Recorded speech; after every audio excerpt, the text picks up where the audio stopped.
mais je n'y pense pas. Mais dans ces moments-là, je le hais. C'est détestable d'être obligé de rentrer dans son jeu. Mais c'est ça ou obéir à ma mère et ne plus sortir du tout. Je ne fous rien à l'école. Mes résultats sont super mauvais. Je vais redoubler ma troisième, mais j'en ai rien à foutre. J'ai déjà redoublé ma quatrième de toute façon. Je m'en fous complètement.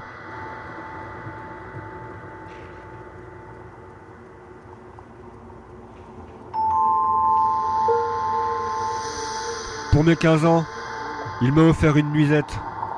Une nuisette noire, transparente, avec de la dentelle. Il me l'a offert devant ma mère.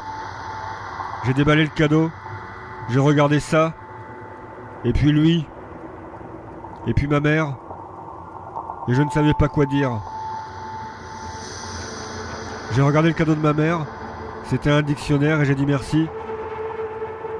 Mon père a dit qu'il l'avait choisi tout seul. Il paraissait fier de lui. Ma mère a rougi un peu. Et elle a dit qu'elle trouvait ça mignon. Et elle a resservi du champagne. Et elle a demandé si quelqu'un voulait reprendre un peu de gâteau.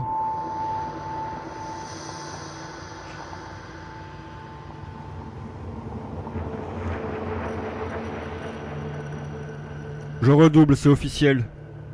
Ma mère m'a engueulé. Mon père s'en fout. Il me dit que je suis sa princesse. Sa petite princesse d'amour. Et qu'il trouve que ça n'est pas grave si je ne suis pas doué pour les études. Que ça viendra peut-être avec le temps. Ma mère et mon père s'engueulent à ce propos. Je ne comprends pas ma mère. Elle provoque des disputes à propos de l'heure à laquelle je devrais rentrer le soir, ou à propos de savoir si oui ou non je vais suivre des cours privés pendant les grandes vacances. Mais ce qui se passe dans ma chambre, 3 fois par mois, elle n'en parle pas. Elle n'en parle jamais.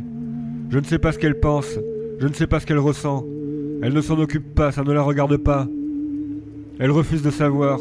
Elle ne veut pas y penser. Je ne peux pas faire le premier pas, je ne peux pas lui en parler. Je me sens trop mal. C'est à elle de faire quelque chose, à elle de dire quelque chose. J'imagine, si je trouvais assez de courage pour aller lui en parler et qu'elle fasse comme si ça n'était pas grave, ce serait trop dur. Je ne peux pas en parler à quelqu'un d'autre non plus. Je ne veux pas aller en famille d'accueil, ce serait encore pire. Le soir du redoublement, pour me consoler, mon père m'a offert un iPod.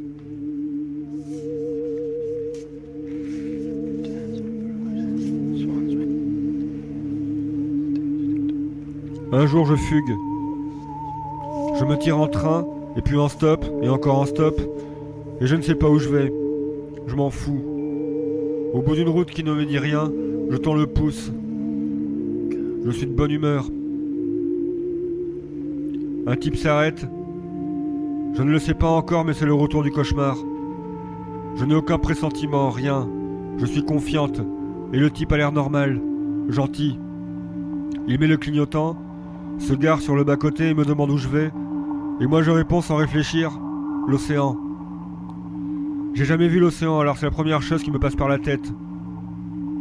Il se marre, me dit qu'il ne va pas aussi loin, qu'il peut me laisser à Béziers si je veux, et que là, je me débrouillerai sûrement.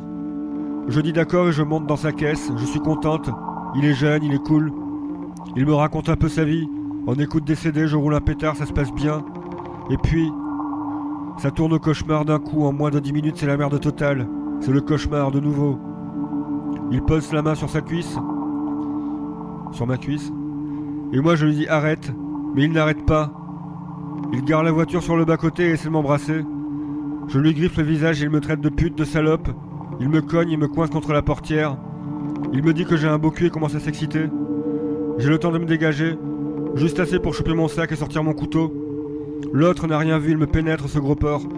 Ça me fait quelque chose au ventre. Une sensation mauvaise. Quelque chose qui durcit et devient froid. Quelque chose qui devient lourd. Je ne réalise pas tout de suite. J'ai le couteau à la main et je me laisse faire. Il me pénètre 5-6 fois. Il me dit t'es bonne. Il me dit tu vois qu'il fallait pas en faire toute une histoire. Et c'est là que je me retourne. Il voit le couteau. Sa bite s'échappe de ma chatte en faisant un bruit mouillé. Je le plante au ventre. Je ne me souviens plus bien. Je le plante plusieurs fois. Du sang m'asperge. Je me défoule sur lui. Je ne me souviens plus de tout. Et quelque chose se dénoue dans mon ventre. Quelque chose se réchauffe, c'est moins tendu, moins dur, moins froid, moins lourd. Mais c'est toujours aussi mauvais. Je me défoule sur lui, je me sens mal, je me sens super mal. Je ne me souviens pas de tout ce que je lui fais, ça ne dure pas longtemps de toute façon. Et au bout d'un moment, je m'éjecte de la voiture. C'est terminé, et je me sens un peu mieux. Je me sens plus légère, mais c'est toujours aussi mauvais. Après, je gerbe, et après avoir gerbé, je pleure beaucoup. Je vire les vêtements pleins de sang, j'en mets d'autres, je m'éloigne.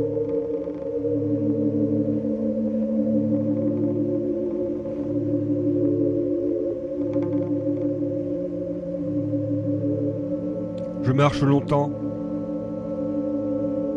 Je marche à l'écart de la route.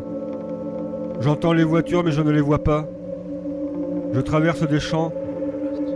Et au bout de je ne sais pas combien de kilomètres, je rejoins une départementale étroite et bordée de platanes. Et il y a un panneau qui indique Béziers à 7 km. Je marche en direction de Béziers. Il n'y a pas beaucoup de voitures sur cette route. Celle qui passe ne s'arrête pas et je ne tends pas le pouce de toute façon. La lumière est pâle. Le jour se couche. À un moment, le téléphone sonne, c'est mes parents. Je ne veux pas leur répondre. Je balance le téléphone dans un champ, je le jette de toutes mes forces et comme ça c'est réglé. Et dans la foulée, je balance aussi le couteau. Je suis dans un état bizarre, à la fois soulagé et très très mal. Je n'ai qu'une seule envie, c'est m'allonger et dormir. Me laisser tomber là, me tirer le bang le plus fort que je puisse et me laisser couler et rien d'autre. Quand je passe sur un pont en arrivant à Béziers, il fait nuit et le vent s'est levé. J'entends l'eau en bas. Je ne sais pas pourquoi mais ça couvre les bruits de la circulation alors qu'il y a beaucoup de circulation. Mais moi j'entends que ça, le bruit de l'eau en bas, l'eau noire, et les berges éclairées par les lampadaires et je me sens triste. Je me sens triste comme jamais je ne l'ai été. Je m'assieds contre le garde-fou en pierre et je pleure. Je ne peux rien faire d'autre.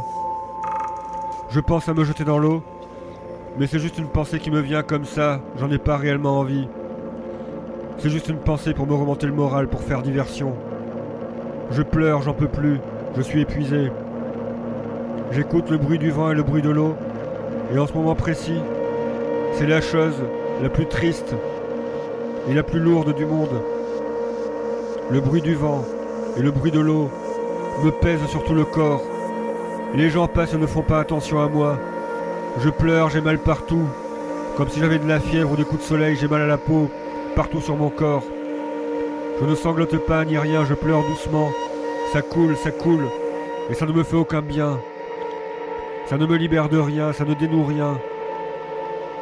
Ça ne résout rien. Je pleure, c'est tout. Je me vide de mes larmes et ça ne me nettoie pas. Je vois les jambes des gens passer et les phares des voitures et rien d'autre. Personne ne s'arrête, personne ne me parle. Ça dure comme ça 10 minutes, un quart d'heure, et puis je n'ai plus rien à pleurer. Je me sens bizarre, comme si je revenais à moi après un évanouissement. Je suis engourdi, j'ai froid. Je me relève, je regarde encore un petit moment l'eau couler noire en bas et je m'éloigne du pont.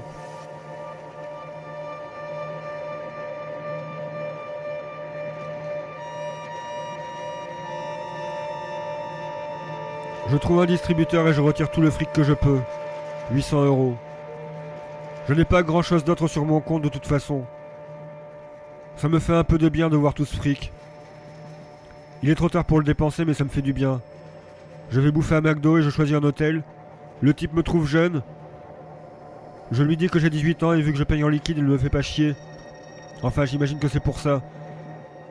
Plus probablement, il s'en fout que je sois majeur ou mineur.